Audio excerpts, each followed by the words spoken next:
तर तिकडे चाकणमध्ये मनोज जरांगेंचं स्वागत करण्यासाठी मराठा समाज मोठ्या संख्येने एकवटलाय। सध्या मनोज जरांगे आता मुंबईच्या दिशेने रवाना झालेले अनेक ठिकाणी त्यांचं स्वागत केलं जातंय। चाकणमध्ये सुद्धा मनोज जरांगेंचं स्वागत करण्यासाठी मराठा समाज एकवटल्याचं पाहायला मिळतंय आणि तिथली माहिती देत आहेत आमचे प्रतिनिधी चंद्रकांत फुंदे। आपण चाकण चौकात आहोत। दुपारचे साधारण 3:15 वाजलेले आहेत।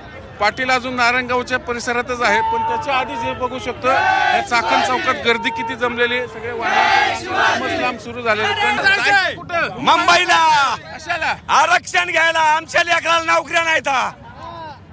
देवेंद्र फडणवीस आम्ही फक्त मुंबईला काय चाललो, आम्हाला आरक्षण आमच्या लेकराच्या शिक्षणासाठी पाहिजे। आम्हाला गहू तांदूळ नको, आम्हाला तुमचे बाकीचं काय नाही, फक्त आमच्या 1-2% लेकरू जे वापस होईल का त्याच्यामुळे आम्हाला आरक्षण पाहिजे।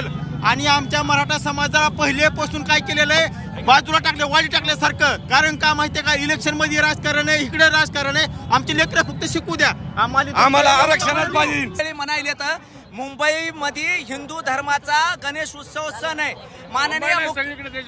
देशभरात आहे असं माननीय मुख्यमंत्र्याचं म्हणणं आहे। माझं मुख्यमंत्री महोदयांना प्रश्न आहे की बाबा जे मराठे मुंबईला आले ते बी हिंदूच आहेत ना, मग एक हिंदू आहे। देवेंद्र फडणवीस साहेबांना आमची एवढी विनंती आहे, या मोर्चाची गंभीर दखल घ्या। तुम्ही ह्या गोष्टीला नजर अंदाज करू नका।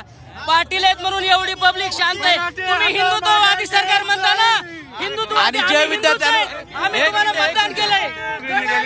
कंट्रोल करणं खरंच पोलिसांसाठी अवघड होऊन जाणार। Video journalist Kamble, Zee media, Pune, Chakan.